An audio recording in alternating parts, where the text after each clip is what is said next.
like to call the regular council meeting of July 12th to order. First on is the approval of the agenda. We have a late item, 6.1. So could somebody move that? So moved. Second. All in favor? Carried. Minutes? I move adoption. Second. All in favor? Carried. Next, that council received the delegation from Mike Zabarski, Manager of Transit and Facilities, Comox Valley Regional District, and James Wadsworth, Senior Transit Planner, BC Transit, regarding transit presentation. Oh, move receipt. Seconder? Second. All in favor? Carried. Welcome, gentlemen, to Cumberland Council. Look forward to your report. Thank you for having us. Yeah, so I'm going to share the presentation here, kick it off, and then hand it over to James. So bear with me while I navigate my technology here. Okay, hopefully you can see the first slide of my presentation. Yes. Yes. Excellent. Okay, so yes, I'm Mike Zabarski, Manager of Transit and Facilities with Comox Valley Regional District, and I've got James Wadsworth from BC Transit here with me today. And yeah, we're going to do a little presentation on the recently completed in draft form transit infrastructure study for the Comox Valley Regional Transit System here. So, you know, until recently, we've been really focused on the transit service itself. So the schedule, the frequency, making those improvements to the service itself. And we've not really been paying a lot of attention to the infrastructure, which is kind of the focus of this study.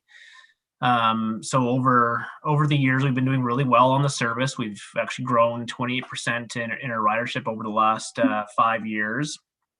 But we're getting to a point where that infrastructure that supports the service is kind of maxed out and needs some love before we can continue to grow the system. And so that's prompted us to work with BC Transit and our member municipal staff to do the study. We hired a consultant, Urban Systems, to complete the report. And we've got a draft report at this stage, which we've taken to our board to get a little bit of feedback, and they've directed us to go back to all of the councils for our member municipalities, get any additional feedback we can from these groups, including yourself, and then we'll bring back a final report in the fall to the regional district board. And then, as you'll find out soon from James's section here, kind of we want to move fairly quickly into a process of looking for grant funding, which there is some pretty attractive funding out there right now. So you may be kind of wondering why we're taking this report to the Village of Cumberland. Those of you who have read it will see that none of this infrastructure actually resides in the village boundaries. But what's important to know is that that's the infrastructure that allows us to expand the service. And ultimately, you know, that includes expanding service and improving service in the Village of Cumberland. Sorry. Oh. Thought there was a question there, but yeah, one of the big service improvements that we'd like to do at some point in the not too distant future, hopefully, is to extend our frequent transit network, our kind of main route number 1, which has the highest frequency. We'd like to extend that up to the Village of Cumberland, and so this is the infrastructure that allows that to happen.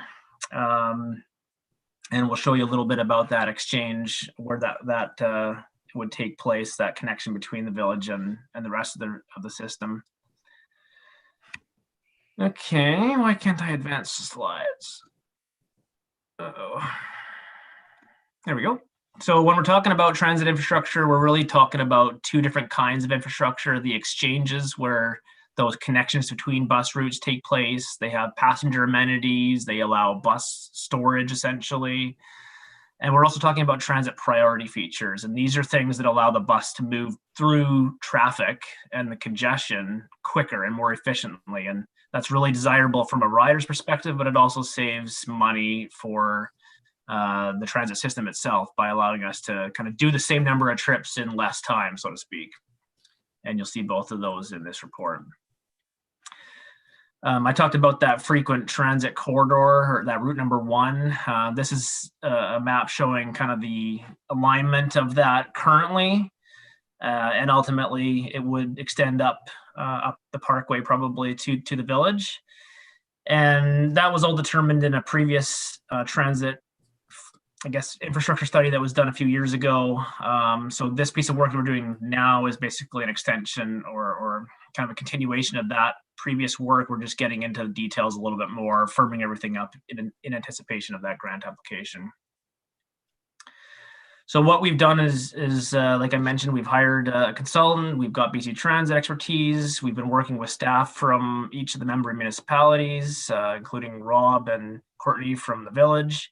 And they've been very helpful in kind of guiding this process along, helping to identify the options, helping to narrow down the options and prioritize things.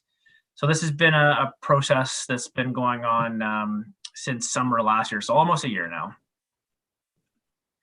And with that, I'm going to hand off to James Wadsworth to finish off the rest of the presentation. Thank you, Michael. So here's the locations that we looked at exchanges. We looked around Anfield Mall. We've looked at an option for downtown Courtney, improvements at North Island College, way out in Oyster River, where the our regional services meet with the services from Campbell River, and in downtown Comox.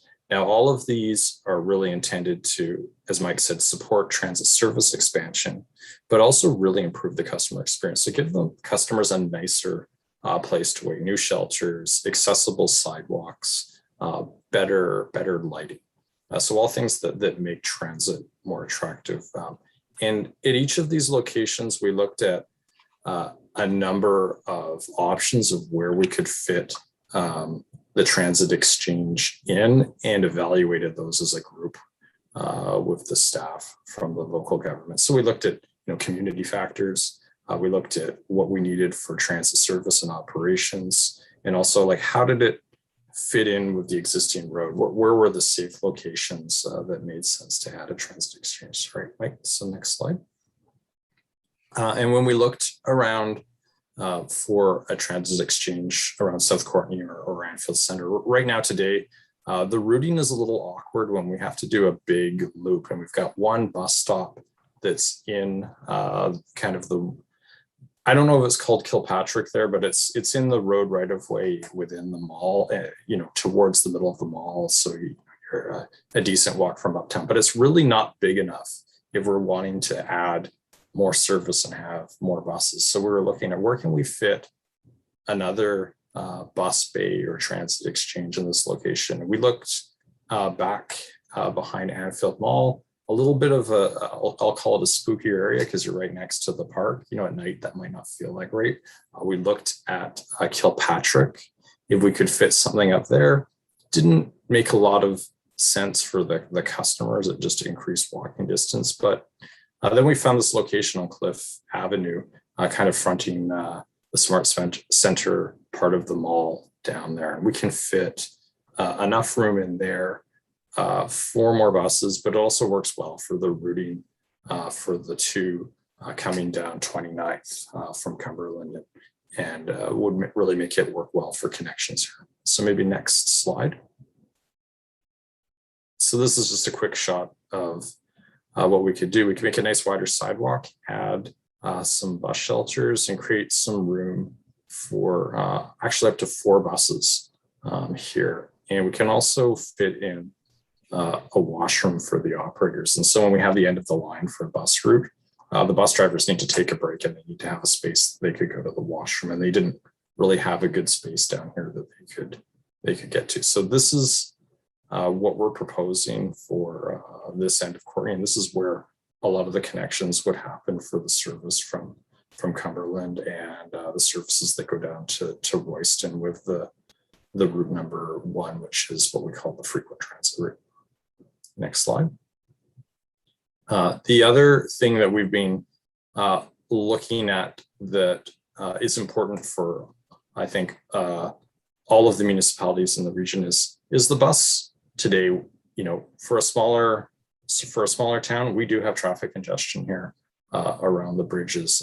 The bus gets stuck in traffic, and so when the bus gets stuck, it makes it late, and it also kind of takes away from the amount of trips or frequency you can do. So right now, one of the things going on with the bridge is being refurbished.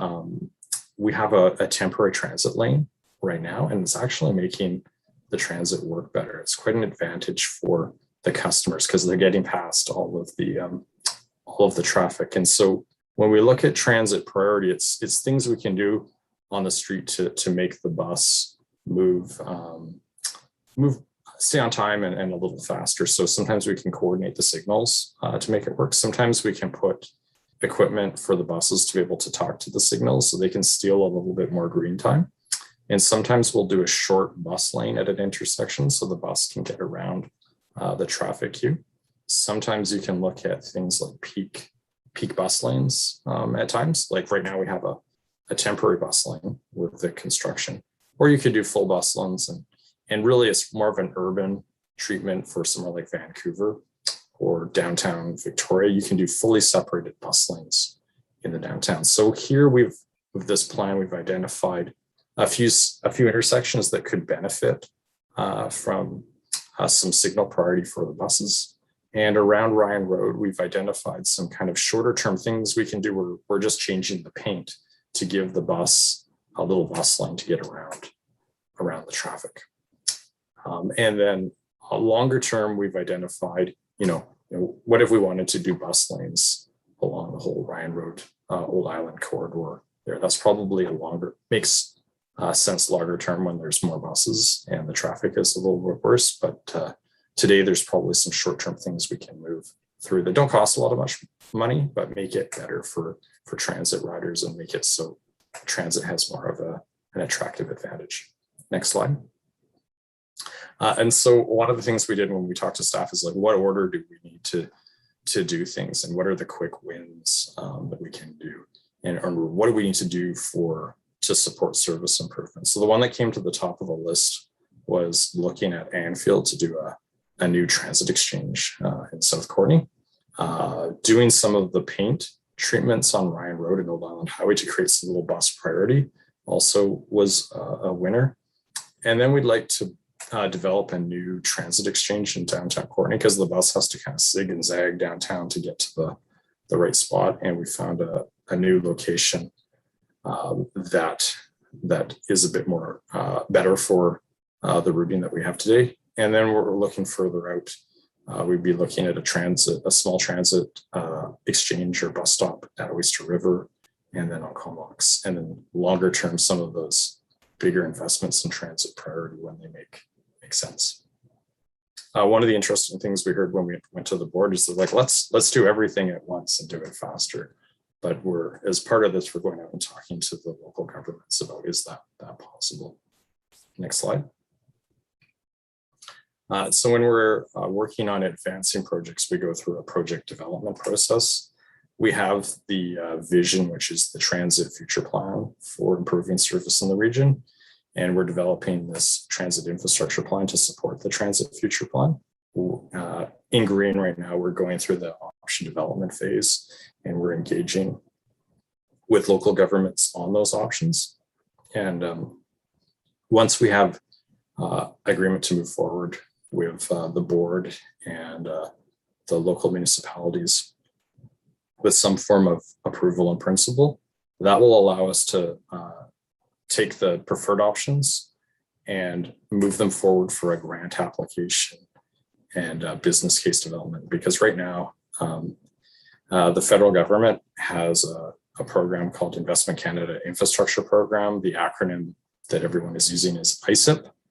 And right now, when we do infrastructure improvements, the local governments fund 53% of the cost of the capital improvements. But with this program, we can get the local government share down to 20% because the province is paying 40% and then the federal government is being very generous and paying 40%. So basically there's a transit sale on right now in terms of infrastructure, and we're trying to position the Comox Valley to take advantage of that sale. And once we've had a successful grant application, then we'll be looking at implementing some project agreements to build some of this infrastructure to make transit better, improve it for the customers, and allow for us to add some more service to the transit system.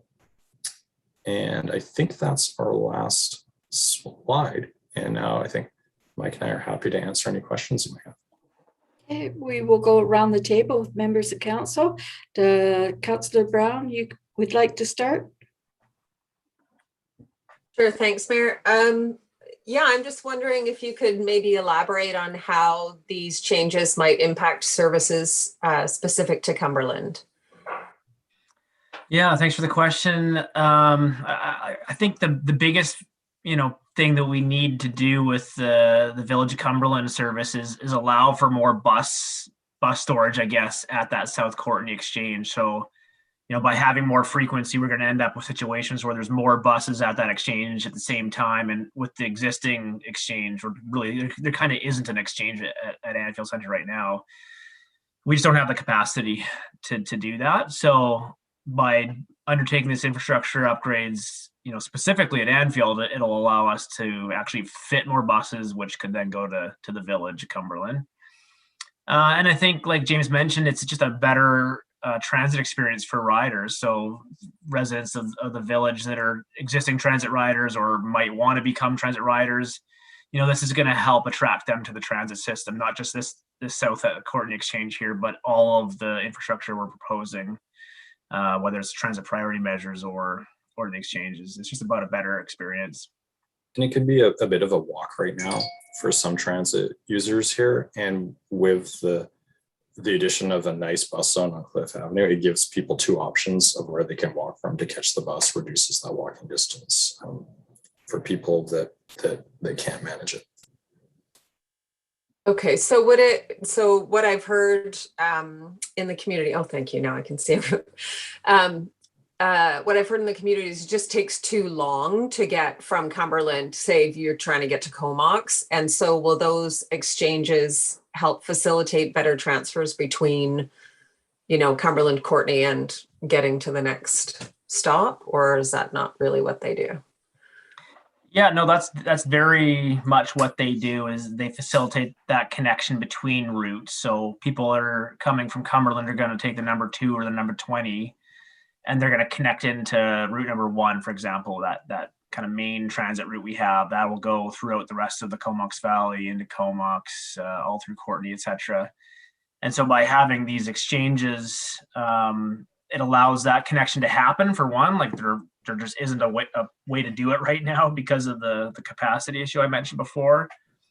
And these transit priority measures also will hopefully save us money. So that money then can be used towards service improvements. So rather than, spending time sitting in traffic, we're spending that time traveling around, connecting people to wherever they want to go. So ultimately, we do hope this infrastructure saves money and makes those connections possible as well.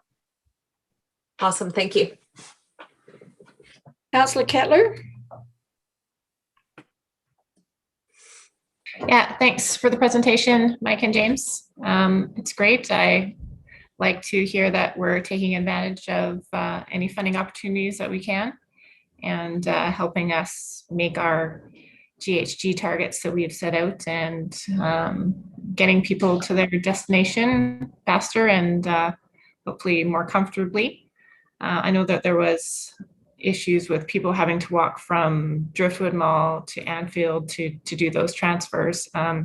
So hopefully we can look at taking care of that with these upgrades. So thanks again.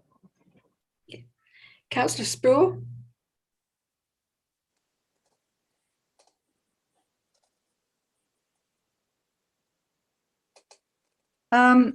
Having been at the regional district and privy to all these earlier talks, I've got a few curiosities that I need to know. Now, I know one of the issues was the timetable of the buses. Was it clock face time you were using, but there were different pure intervals between the schedules for the buses because there wasn't enough buses on the go and they had to be used in a more efficient not efficient. There just wasn't quite enough time. So people didn't necessarily know what the timetable schedule was. Is it still an issue? Oh, that's always going to be an issue. It was clock face headways that you were kind of remembering, and there was a recommendation from a kind of an independent transit consultant to try and shift our schedules towards these clock faces. So having a bus, every half hour or every 10 minutes or whatever, something really easy for people to remember, so they didn't need to consult a schedule. And it's tough with the way we have our transit system, where all the buses are interlined. So one bus route becomes another bus route, becomes another one. And, bus routes don't necessarily work on half hours or 10 minutes. They are what they are. It takes them as long as it takes them to make the drive up to Cumberland or to go wherever they're going. And so, one thing I would say with this transit infrastructure, though, is, if there's a real big desire to kind of go towards those clock faces, you often have a bus that needs to sit around to wait for the clock faced, time. So it might get there 5 minutes before the hour, and we want to leave every hour. Well, it's got to wait somewhere. And so this is the infrastructure that allows that bus to wait. So in a way, this could facilitate that, but I think those, scheduling issues are something we need to really kind of consider separately to this, and probably through our transit future action plan that we're going to be kicking off in fall, which is an update to our transit future plan that we have now. And that's where we talk about service levels and what kind of schedules we really want to have. But really, I think that, maybe the most important thing to kind of consider is that we'd like to get the frequency up to a point where a schedule doesn't matter. Because a bus is coming every 5 minutes or 10 minutes or whatever it is. We're at about 15 to 20 minutes on that route number one, but we're slowly getting towards that frequency that doesn't really need a schedule anymore. And hopefully eventually the village of Cumberland is part of that higher frequency transit service as well. Great, thanks. Okay, well, my question has already been asked by a number, so I have to think of another question to ask you. Has the number of complaints gone down? Do you receive many complaints from people in Cumberland? Not really from people in Cumberland. We did earlier on, like 2018, when we did a bunch of service changes. We did a fairly significant service change at that point, and previously the route number 2 would connect in with the rest of the system in downtown Courtenay, and then we shifted it to Anfield Center. And so we did hear a little bit of grumbling with that change, but that's pretty much gone away. That's pretty normal to have that kind of grumbling when you do a big service change, and people don't always handle change that well. So I would say, in the last year and a half to 2, we really haven't had any negative feedback from residents in the village. I mean, other than they always want more service. Everybody wants higher frequency service. So we do hear that from people in the village for sure. Yeah, I know I had a meeting with Island Health, and their concern of the lack of transportation for people that have appointments in Courtenay, whether it be mental health or any other service provider up there, and the amount of time it takes for residents to make those appointments by bus. And that's a huge concern from a lot of them. So Island Health is going to be doing some work around that and see if they can come up with some solutions themselves. Because you still run and maintain the Handy Dart bus. Yeah, definitely. The Handy Dart service is still available. I think those are the kinds of complaints that lead me to say we need more frequency. We just need more service. There needs to be, instead of a bus every 45 minutes coming down from the village of Cumberland, that there needs to be one every 15 or 20, hopefully in the kind of medium term. And those are the things that'll make those bus trips just that much easier and more attractive to people from Cumberland. Having a bus that's more frequent and connects into that even higher level of frequency at these exchanges. Yeah, well, I'm glad to see what you're doing and moving forward on it. It's obviously the need is there in Courtenay, especially with the population growth. and seeing the growth in the use of the transit system. Do you keep records on Cumberland? Has it grown, the use in Cumberland grown? We would have to do a bit of a deeper dive on our ridership statistics to kind of isolate the ridership coming from the village of Cumberland. But I think anecdotally, we've seen ridership increasing across the entire region, not just from within Courtenay, but all parts. More and more people are using transit. And I think that's partly reflective of the service improvements that have been made by, the region to make the system better and more attractive. Okay. Well, thank you very much for your time and for coming and speaking to us. We really appreciate that. And I'm sure all members of council got their questions answered. And thank you very much. Thank you for having us. We really appreciate it. Take care. Thank you. Thank you. We have no unfinished business, no correspondence, reports. Recommend the council receive development variance permit and frontage exemption 2798 Ulverston Avenue, referral to APC. Move receipt. Second. All in favor? Carried. Good evening, Mayor and Council. We're going to do a little two-part introduction tonight. So I'm going to start, and then Courtenay also has some comments after. So this application was received by the village to allow the highway frontage for 4 proposed new lots at 2798 Ulverston Avenue to be from the lane instead of Ulverston Road. Proposed lots 1 to 3 of the subdivision meet the minimum frontage requirement for the R1A infill zone. However, lots 4 to 7 do not meet the minimum requirement of 9 meters on a highway, the highway being Ulverston Avenue in this case. Well, these lots share a boundary with municipal lane. This does not meet the requirement of frontage on a highway. The highway frontage for proposed lot 4 would need to be reduced to 4.04 meters, and lots 1 through 3 would need to be reduced to 0 meters. And then the driveway access for those lots would be from the lane. For the proposed variance, allowing frontage from the lane enables more lots than could otherwise be created to achieve the density envisioned in the official community plan, as the property is located in the R1A, or sorry, the R1A, but the residential infill zone. And additionally, I just want to note that although the lane is not identified to become a road in the 2007 roads master plan, previous subdivisions over the last, I guess, maybe decade or so have been taking lane widenings along that lane with consideration for potentially changing it into a road at a later date.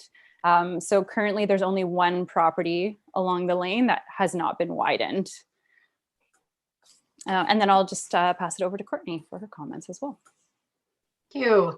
So I wanted to add, a few things about the larger context here. There's been a number of development inquiries on this block that backs onto the lane, particularly from properties that front Cumberland Road, which are fairly large and long, and these are also within the residential infill official community plan designation, and that OCP designation is about more residential density within that closer walking distance to the urban core, and envisions things like multifamily townhouse or smaller lots as well. And development in that area on these lots is fairly constrained because of access. We don't want lots of new driveways off of Cumberland Road because that's sort of main arterial, and the lane can't be used as the only frontage.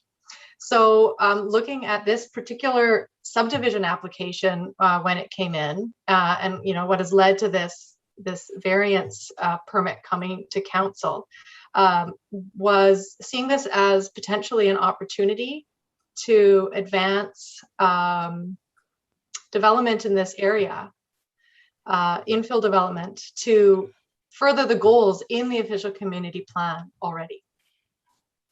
So it appears from previous subdivisions that there has been an intent for this to become a road, although it's not within the roads master plan, but now it's already wider than many lanes. And I also wanted to say, just check my notes here. So just a question of timing. So this could be an opportunity for further development of this lane to be funded through development. Instead of essentially, there's a bit of a freeze on some of this further development in this block because of the large lots and the access limitations on Cumberland Road. So so that's sort of the larger picture that I wanted to comment on there. And I just wanted to address that there is that new late agenda item with quite a number of public comments that came in about this recently. And if council does decide to refer this to the Advisory Planning Commission, that's one of your options, that I would like to put some information about this application on our website. Given the amount of attention that it's received, I think that's something that would really help the public, make it easier for the public to access the right information about it. Council does have the opportunity to deny the application today if that's your choice. So those are the alternatives you've provided in the report. Well, the recommendation is you refer to the APC.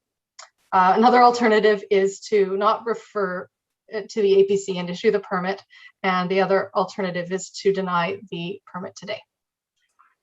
Thank you very much. We'll start the questioning by Councillor Kettler. Thanks. And thank you both for the report. Yeah, lanes are always difficult, and I think we do need to look at each one individually. And we still need a plan to deal with our laneways, but some of them I think we do want to develop, like in the commercial area, and we want to pave those because of the frequency of use. And then there's others I think that we want to leave in a sort of natural state, and that it provides those greenways that are desirable in the community. And so this one I think subdivision maybe isn't a good way to use this lane as frontage.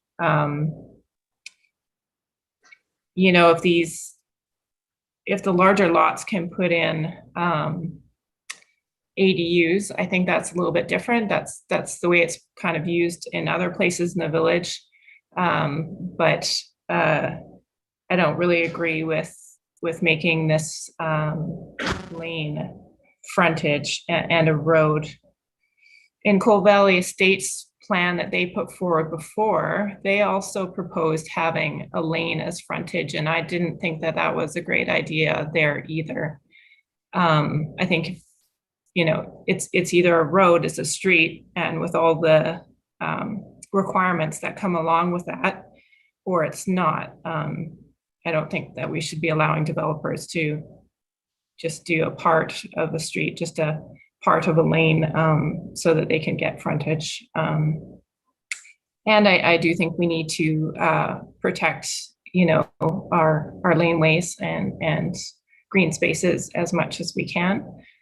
But I'm happy to have more input on it, and I like Courtney's idea of putting some more information, because I didn't feel like there was a lot of information in this report, especially around future development plans. But that's often the way it is when we have something come to us that's going to be a referral to the APC. We don't always see all the information. So yeah, I don't mind putting this through to the APC to look at, have more information, have more public input on it through other means. I think that would be great. Thanks. Thank you. Okay, Councillor Brown. Yeah, thanks. Thanks for the reports, both of you. Yeah, this I have many concerns about this application.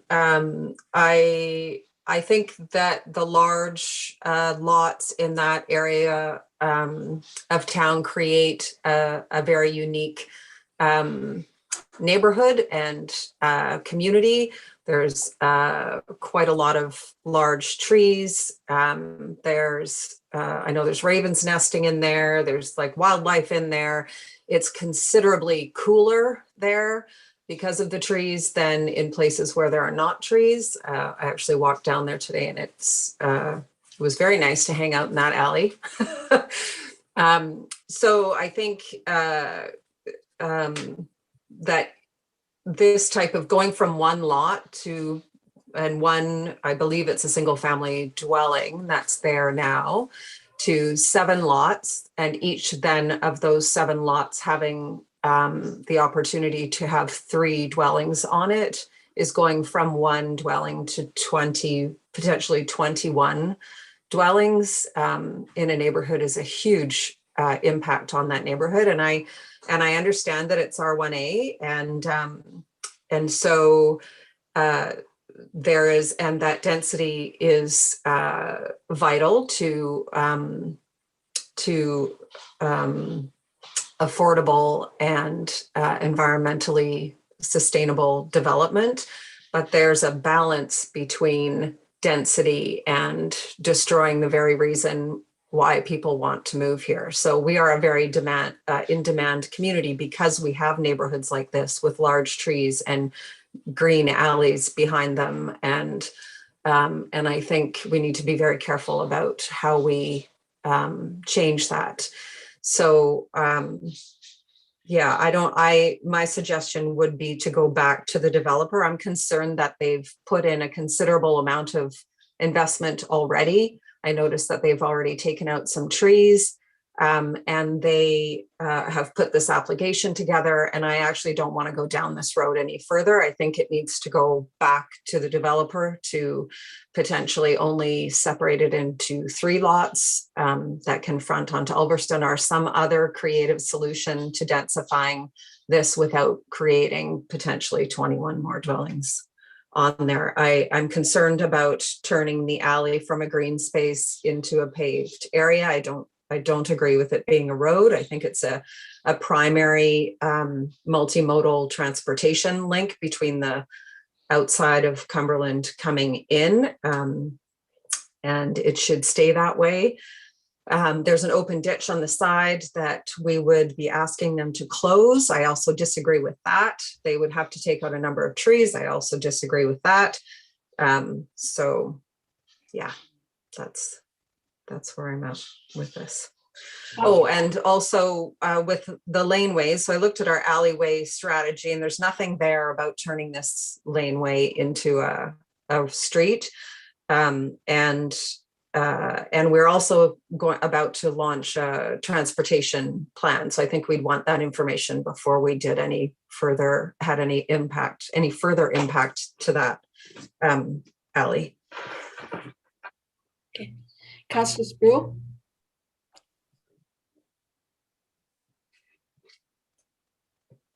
This is hard on here.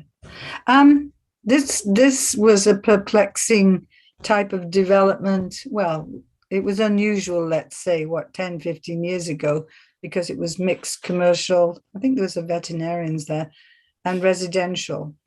So it's never quite been settled and really become accepted perhaps by the community. But I see that there's a lot of resistance from people in the neighborhood, partially from taking down the big trees. And secondly, the laneway thing is not recommended by anybody. So it means, it's true, it means less frontage on Ulverston. But I think it's worth passing through the Advisory Planning Commission for a recommendation, even though we have a lot of information from both the planners and from the residents of the area. So I would like it to move it to the APC. Courtney, you had your hand up, Manager of Development Services.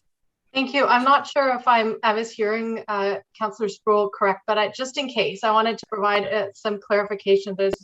There's another application, sort of kitty corner to this one, on a different address on Ulverston that had the mini storage and a fourplex.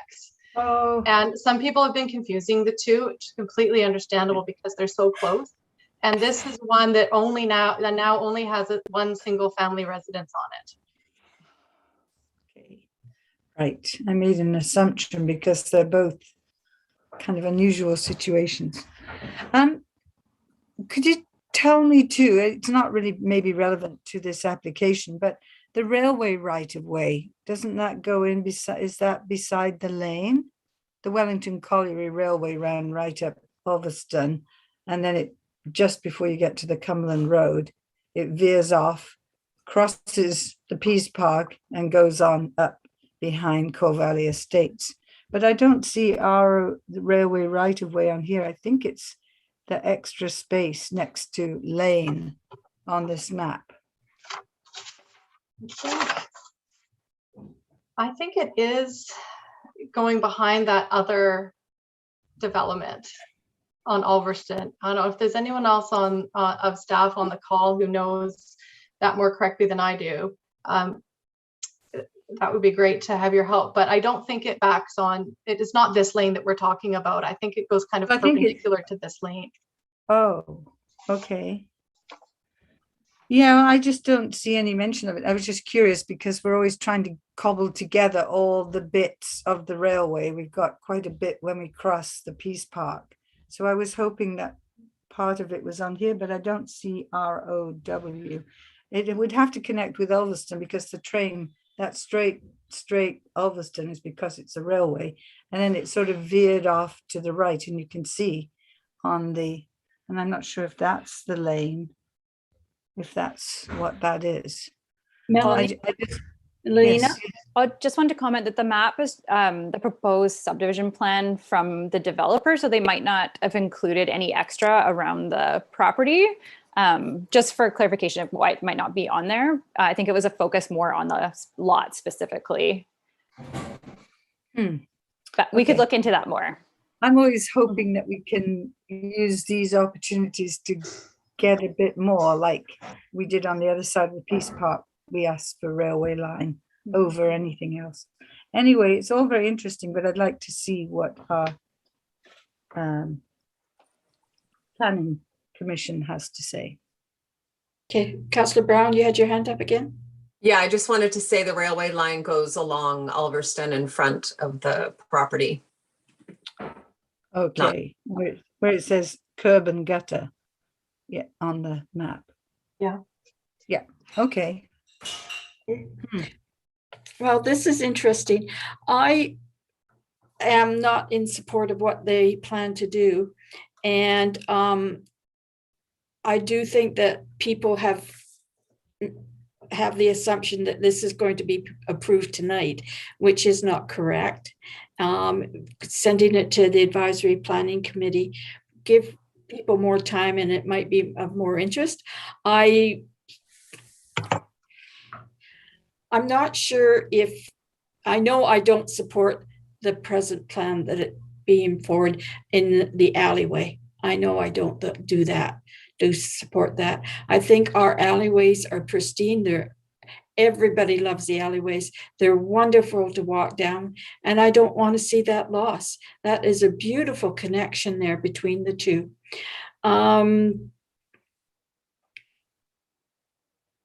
Yeah, I'm sort of leaning towards Councillor Brown a little bit, but I'm also think that it should go to the APC, and it will give the residents more time to know and to learn about this.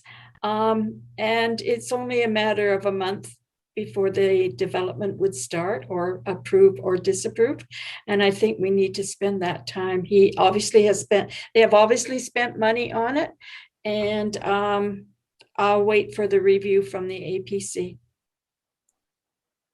Yes, Councillor Brown, Kettler. Sorry about that. Yeah, I was just thinking that, we want to give the developer the opportunity to rework the plan. It would probably be better informed if we did send it to the APC so that when they come back with a plan, at least they have that input and likely more input from the community around what would be more acceptable. That's very true too. Yes. Councillor Brown? Yeah, that's true. They'll get input from the APC, but it's also going to take some time for that to happen. And then likely who knows what the APC will say. But I'm just concerned that we're continuing down the road of a 7-lot subdivision when it doesn't sound like that's what council's interested in. And then we're going to refer that to APC, and then it's going to go back to the developer, and then it's going to create a bit of so I wonder if in the interim, we can ask staff to go back to the developer and say, it's not looking that good. Perhaps something else, or less lots, or not using the alley, or is there something else that they've got that they'd rather put their time and energy working into, given the situation? Yes, because we don't really need to refer it to the APC at this point. We can ask staff to take it back. And then refer it when it's more in line with, I think, what we're looking for. Yes, absolutely. Mm-hmm. Yes. I just wanted to add one, and Courtney can add to this or not, but I just thought it might be worth mentioning too that we do have other subdivision and rezoning interests on adjacent properties on Cumberland Road that are interested in doing the same thing. So we are likely going to see this come back in the very near future, just for some more background on sort of what's been going on along that lane. Yeah. Unfortunately, if we choose not to support the laneway being used, then that stops the others. Yes. Yes, so maybe a couple of points there. Yeah, things are quite, one thing sort of relies on another. So yes and no. Like right now under current zoning, for the lots that front Cumberland Road, they could subdivide in the current zone to more residential properties, several sort of maybe per lot. And except right now they're limited by the access can only be from frontage can only be from Cumberland Road. So for one of the lots that someone was looking at recently, it could only be subdivided into maybe 3 instead of like 7 or 8 or 9 or something like that because of frontage. However, another option that this property would have would be to apply to rezone to multifamily, which is supported in the OCP. And then if you have a multifamily situation, our bylaws support access being from a lane. So which might be fine. That is sort of a different situation than some single family homes being on a road. So there's quite a number of things linked to each other here. And of course, that would come to council for a decision if it was a rezoning. Mm-hmm. Rezoning. Councillor Brown? Yeah, I mean, that's what this feels like to me. A subdivision of 1 lot into 7 is more like a rezoning than it is a subdivision. And if you look at the scale of change. So I'd much rather see it come back as a rezoning to multifamily. And yeah. Councillor Kettler? Yeah, since we're kind of looking at the block, could we refer this to the APC with a broader scope of looking at that lane in its entirety?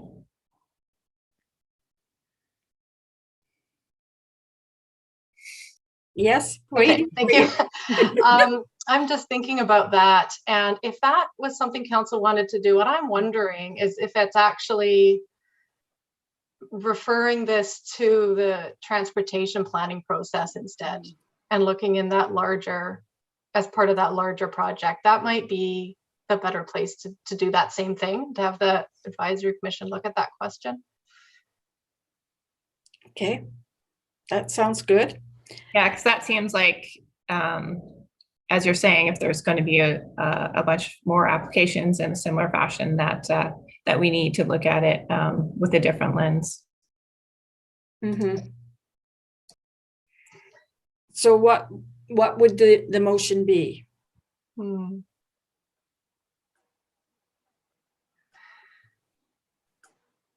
Are you looking to me here? For advice? If I'm hearing you correctly, I think it would be I think you'd be denying the variance and something about including a consideration of this lane becoming a road in the transportation planning process. Yes, Councillor Brown?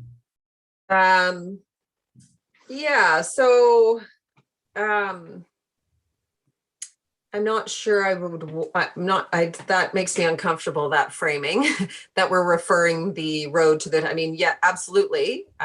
We are, need to consider the alleyways in the transportation plan, but stating it as turning this alleyway into a road to the transportation plan sort of makes it seem like that's what we are looking for, and that's not what I've heard here. What I've heard is we are attached to keeping that alley as a green space, and so how can we look at development in this infill, this R1A zone, in a way that maintains the alleyways and still allows people to densify should they choose? And maybe it's a different zone, maybe I don't know.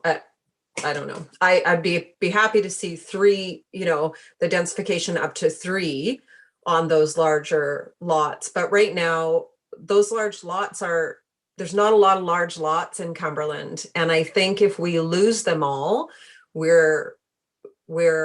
lose the opportunity for that type of residential development, because it's really hard to justify once it's gone to create more of those large lots. And I think, as I said before, they offer a very unique neighborhood and opportunity for people who are looking for that kind of rural lifestyle and still want a walkable community. And I would hate to lose that by turning all those lots into, you know, many, many more dwellings. So I'm sorry if I just complicated it again, Courtney. No, I agree with you. I'm really concerned about the alleyways and losing the look of the community in that area. And that this is what is going to happen there. And I'm not sure what the process it should be, or to look at it all as one area. If we're going to get more of those applications in, can we not deal with it all at the same time? There's Rob. Yes, Rob, you got your hand up. So it's interesting listening to the discussion here on these properties. I think the council's aware, like, the zoning's there to allow that densification. And if you look at these 2 blocks that parallel Cumberland Road, Alverston, and ultimately Mill Street, I would say there was a plan years ago to turn that lane that runs from Hope Road to Bruce Street up to Alverston into a road. And this is, I think it's evident by past subdivision plans where the lane was 6 meters and it's been widened to 13 on the Alverston Street side. So with the exception of the one property in the middle, which, by the way, those people actually use the lane to access their large parcel that fronts onto Alverston. I think the intent years ago was, and this may be before the village encompassed that within the boundary, but there was an intent, I believe, to turn that into a road. The concern that Courtney's raised, and I have to talk about it again, is limiting you know, vehicles coming out of driveways onto Cumberland Road. We have a challenge with some of the commercial spots, the intersections, the bus stops are the transit stops are challenging. And so you know, there's probably two options. One is to look at changing the zoning again to not allow that type of densification, or other means. Maybe it is multifamily, maybe there's another angle, or maybe it's, you know, looking at possibly allowing that lane to become a road. It's a bigger question, and I think council needs to look at kind of the bigger picture, like I've heard about. I think it's something we've discussed as staff, is how, you know, how do we approach this, knowing that there are a number of applications and there will be more beyond those. So that's my feedback for what it's worth. But And I will be honest and tell you that I have never heard of that road being turned, that alleyway being turned into a road.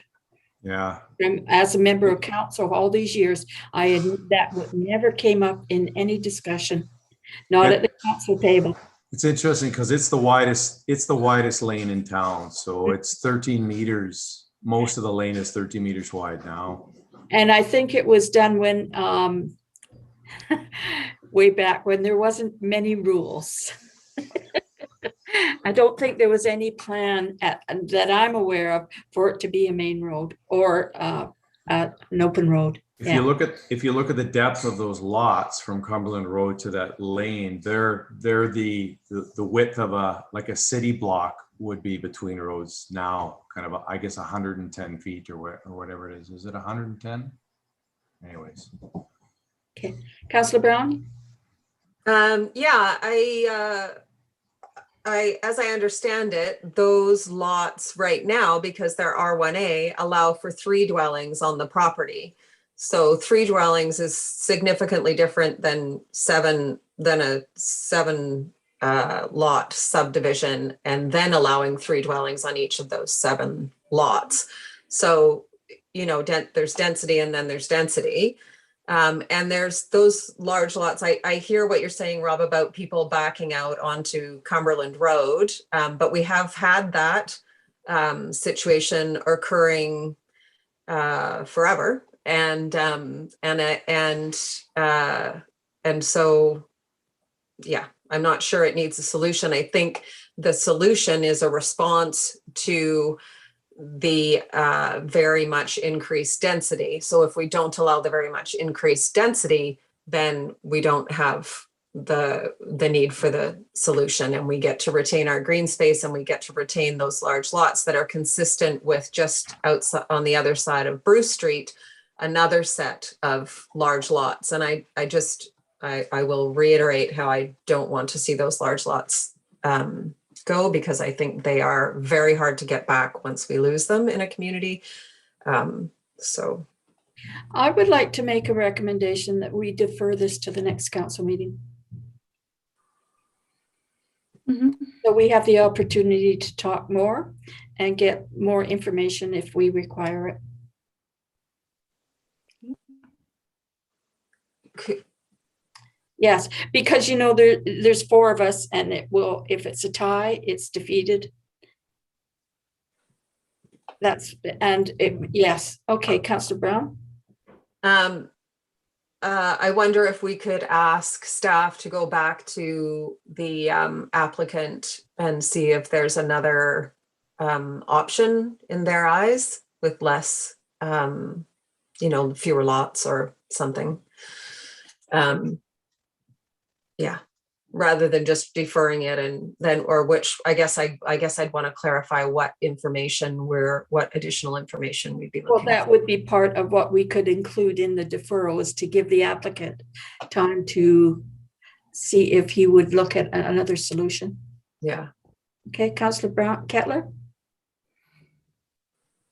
Well, I think the information that we're looking for is part of the traffic study, because I'm certainly concerned about the driveways going onto Cumberland Road and having significant density increase going onto Cumberland Road. So I do think that's an issue. We just saw a map of collisions in Cumberland, and that is a high collision area. So by the gas and go. So yeah, we I think we do need to be concerned about that, and we do need to be planning properly for the traffic in the area. So I think that's some of the information that this application is hinging on. And so I would probably want to go with that other motion where we deny the variance and refer this to the traffic study along with the other applications so that we could look at them holistically from the traffic study point of view. Councillor Brown? Yeah, can we do that? Can we defer it until after we have our transportation study? Because that's a ways away, isn't it? Clayton. Your worship, so we don't have a timeline for the transportation master plan. So there is obviously we talked about this earlier in relation to gathering data, and so that is the next phase. But we to defer it based on the transportation master plan, the dates and timelines of that, I'm not really sure. I mean, we were looking at 2022 to do that, so that may be a long ways off, especially with the unknown of the timeline relating to that. So I don't know, that probably doesn't help with it, but attaching it to that may be difficult. So, I mean, certainly we will hopefully be able to answer many of the questions that have come up today through that process. Like I've been taking a number of notes relating to that, and definitely I think this is the type of question that we hope that will be answered through that transportation master plan process. What these alleyways look like, access, Cumberland Road. There's a number of opportunities, both active transportation as well as our regular transportation network that we'd be looking at. So, okay. Courtney? So if you choose to deny this application, then that puts it back to the applicant to think about if they want to wait on this property, because there might be, in a couple of years or a year or, some period of time, the opportunities may change. Or they might decide to go ahead with a subdivision of fewer lots that all have frontage on Ulverston. And so that puts the decision back to them, and they do have those options. And I just wanted to add that if they do revise a subdivision plan that doesn't require any variances, so it has all the adequate frontage off of Ulverston, it wouldn't come back to council at all. Mm-hmm. Yep. Councillor Brown? I'm ready to move the motion. Go for it.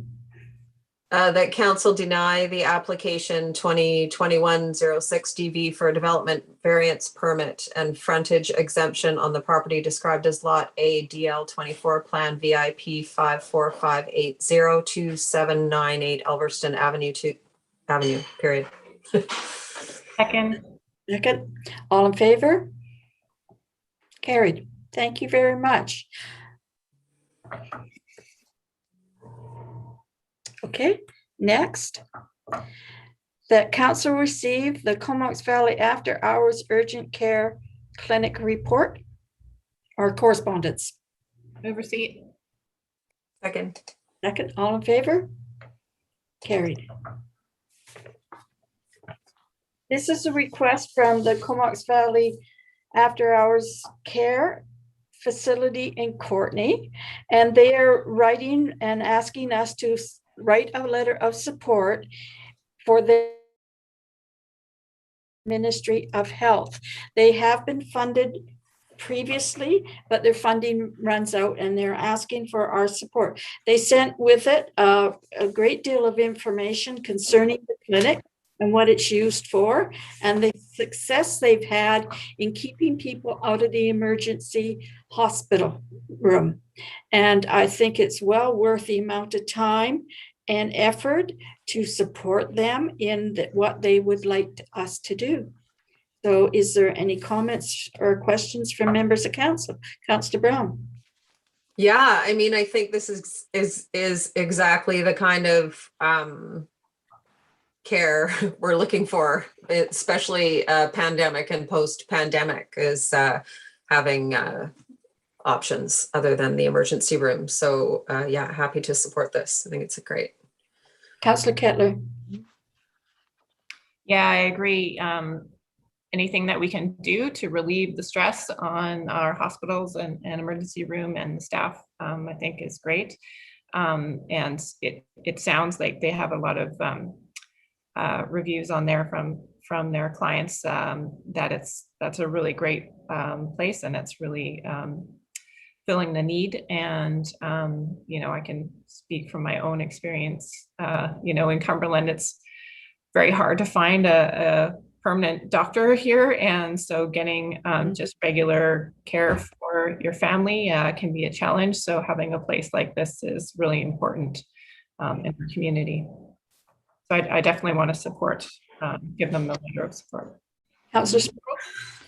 Yeah, without doubt, I support this, because there's just not enough doctor care, especially emergency out of hours. There's just not enough of it to begin with. So we need to support. Well, I really like the examples they give on what would best be suited for them or you as an individual to take either your child or yourself to see them. And they really pinpoint what they're specialized in. And I think that's very important. So someone like to make a motion that we write a letter of support? Sure. Yes, that we write a letter of support. I assume it's to the Ministry of Health. I don't know. Yeah. In support of the after hours care. Seconder? Second. All in favor? Carried. Okay. Next, we're moving on to council reports. Councillor Sproul. So I hope I can find it.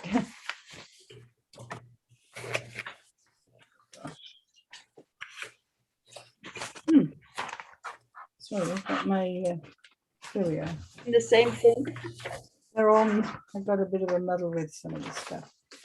So.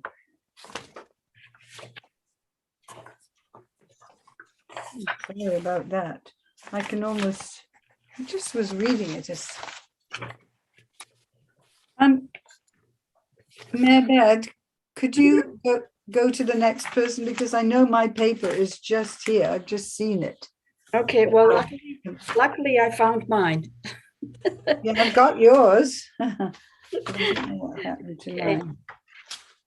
It was a very busy month, July, and lots of events, even with COVID, but it was really interesting. And I did attend the drive-by for Stocky Edwards, and that was absolutely amazing that many people came out to celebrate with Stocky and his 100th birthday. And he is an amazing man, and he is so giving, and is very congenial, and he always loves to talk about everything with everybody. So it was nice to see the people in attendance. Many meetings with different people. If there's anybody that has any questions, please don't hesitate to ask. I did have my regular meeting with Max, from the executive director from Island Health. And we talked about the Cumberland Health Center and the transportation in the Comox Valley.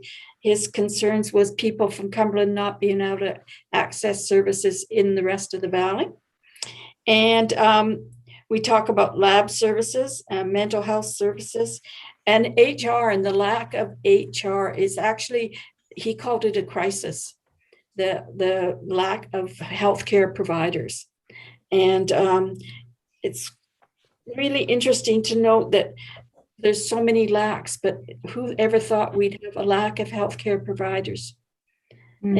Yeah, it's really amazing. And they really don't know what the solution is, and they don't know how to fix some of their problems that they have.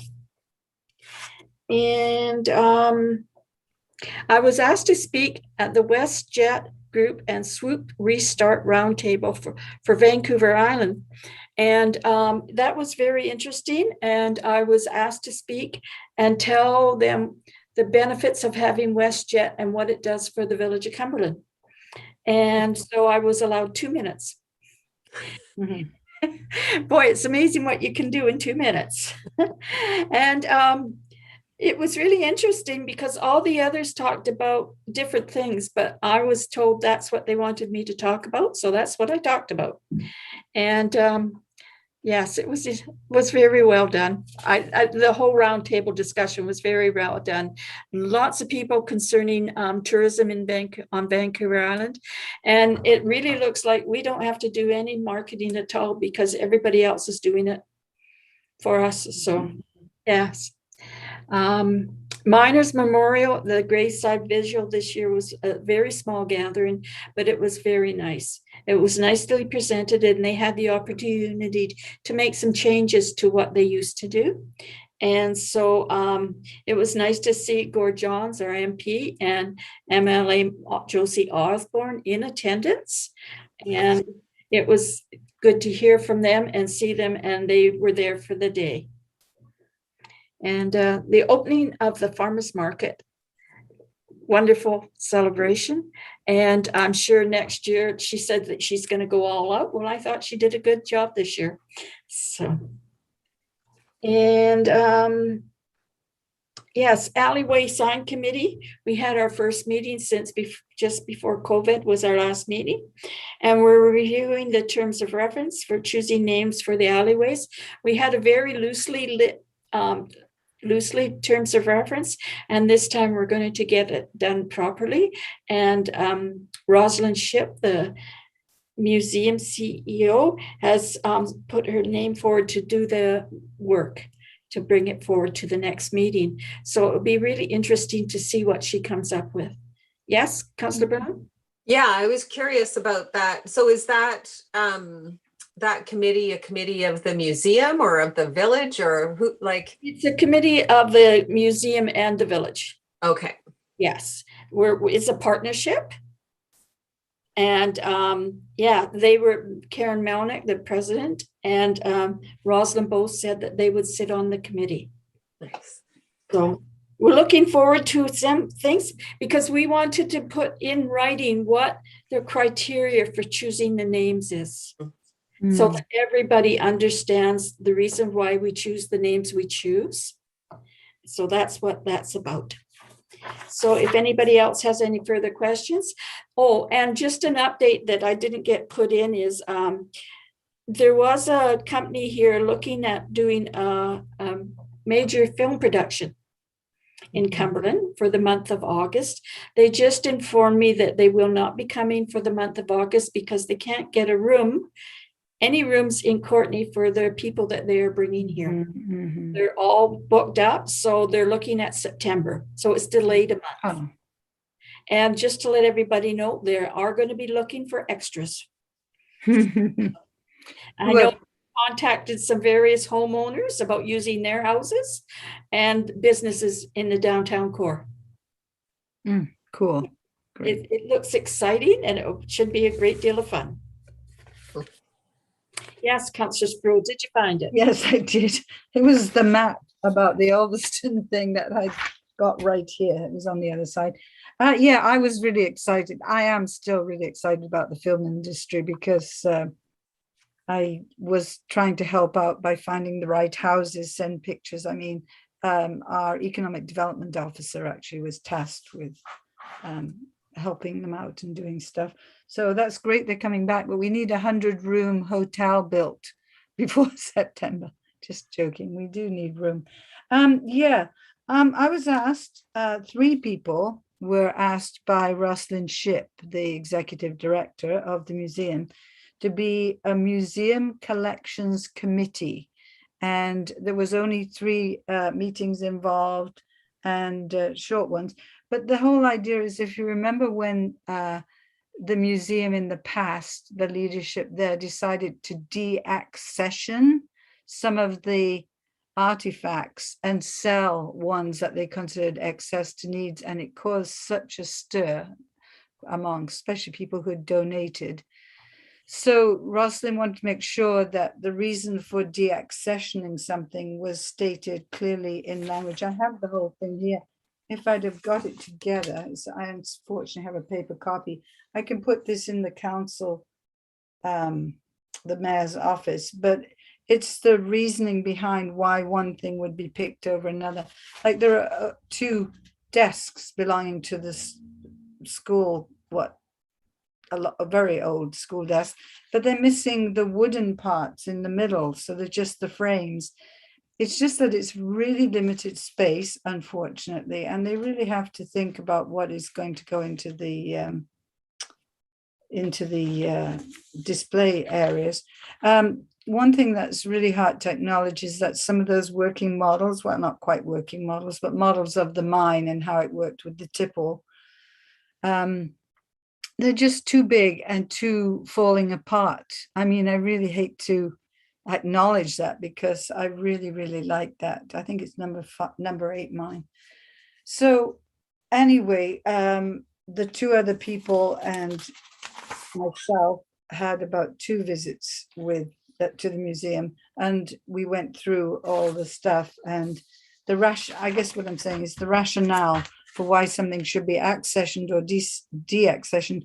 Quite a lot of the things that they're deaccessioning don't come from Cumberland, but because there are no Chinese flutes here from Cumberland, then an equivalent that came from Nanaimo has gone in. Anyway, it's all really interesting, and I think it will be heartening to people. We had to sign to having looked at it all and made those decisions.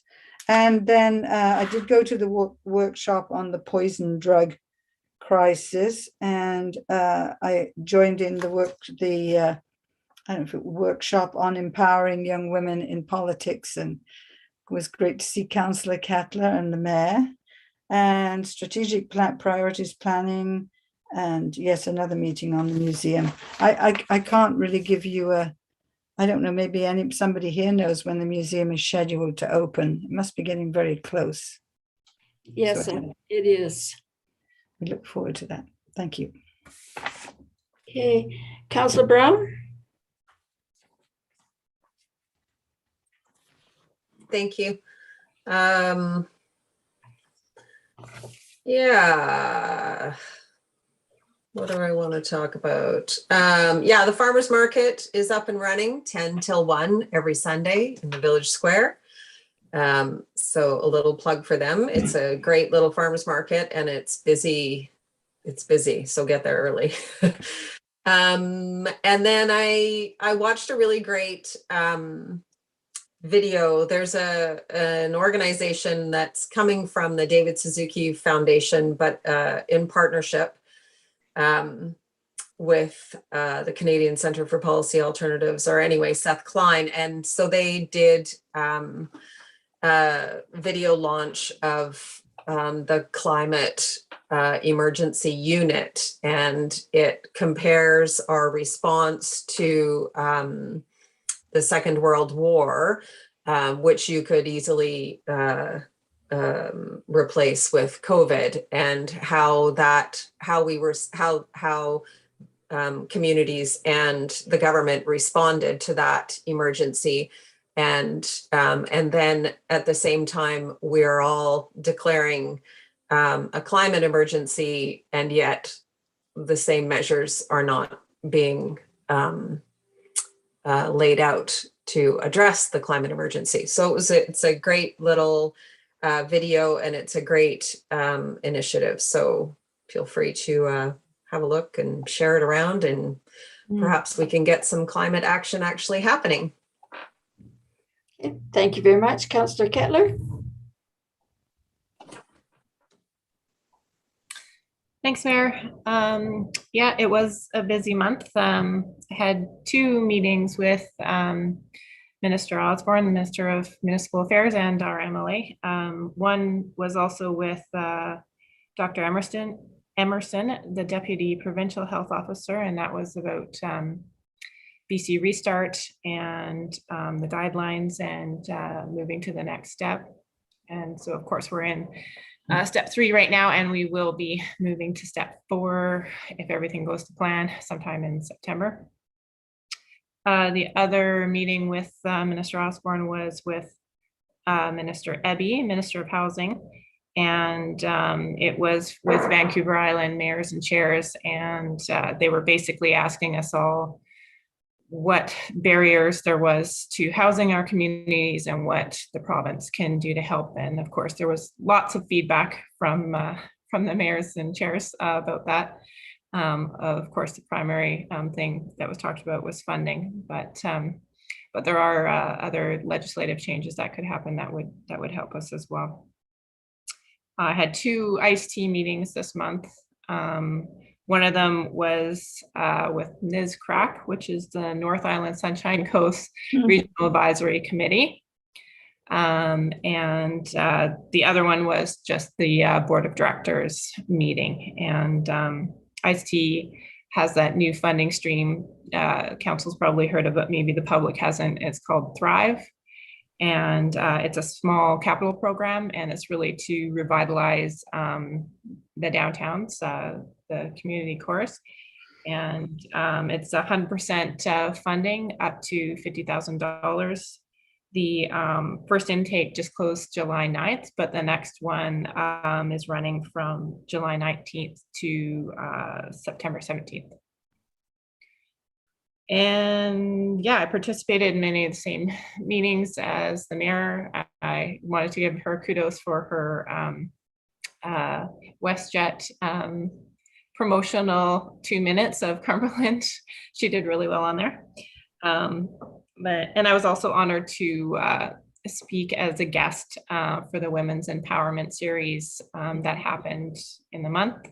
And it was really great to get to speak with my peers and all the young women that attended and talk about, you know, our struggles and our hopes and dreams. And yeah, I wanted to say thanks to Wendy Moran for organizing, and to Jen Mueller for facilitating that series. Thanks. Thank you very much, ladies. I just wanted to add one other comment, and I know we don't report on it till next month, but the closure of the Cumberland Medical Clinic. I've had discussions with our MLA. I've had discussions with Island Health. I've also had a discussion with the owner of the building. So we are working on with them, and it's going to take some time. If all goes well, we'll be okay. It's a beautiful building, well maintained, brand new, state-of-the-art equipment. It should do okay. The pharmacy is staying, and so is the physio. And that is all information that they have published themselves about the pharmacy. And she was very nice when I phoned her and had a discussion with her. So we are well aware of it, and we're going to keep our fingers crossed and hope that we get a doctor here soon. Okay, so could I have a motion to receive all reports? I just had a quick question on that. If you, I'm not sure, you might not know, but so is the owner of the building actively recruiting doctors, or is there any hope there, or no? I can't answer that right now. Okay, but I did have a discussion with him. Okay. Thanks. Okay, can I have a motion for the, please? Motion to receive. Second. All in favor? Carried. No bylaws, no new business, notice motions and announcements. Accessibility and Inclusion Committee, July 19th at 3 p.m. Public hearing for 2782 Ulverston Avenue on July 19th at 7 p.m. and Advisory Planning Commission, July 15th at 4 p.m. And I take it that all those meetings are by Zoom? I would assume they are.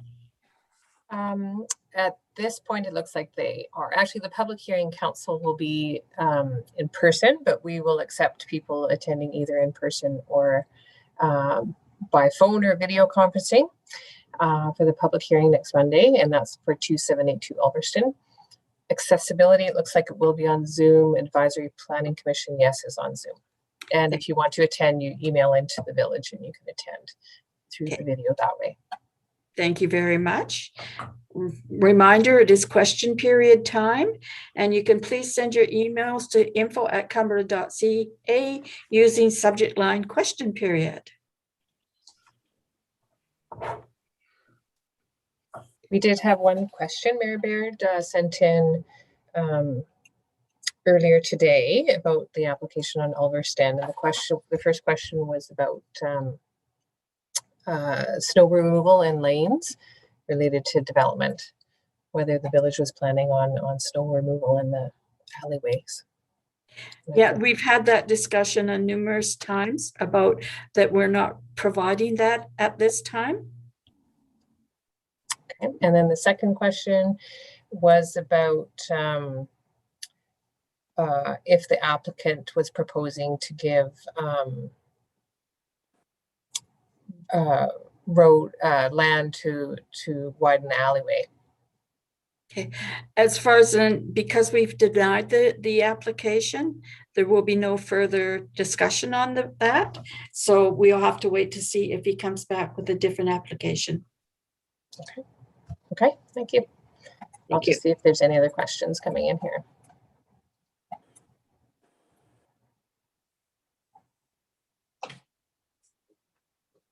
Nope. So we can close the meeting to the public, please. Motion to close public to the next meeting Under the appropriate. under the appropriate sections of the community charter. Thank you very much. Seconder? Okay. Do we need to name the appropriate sections? No, we don't have to. We The appropriate didn't proposal, always. yes. And all in favor? Carried. Thank you very much.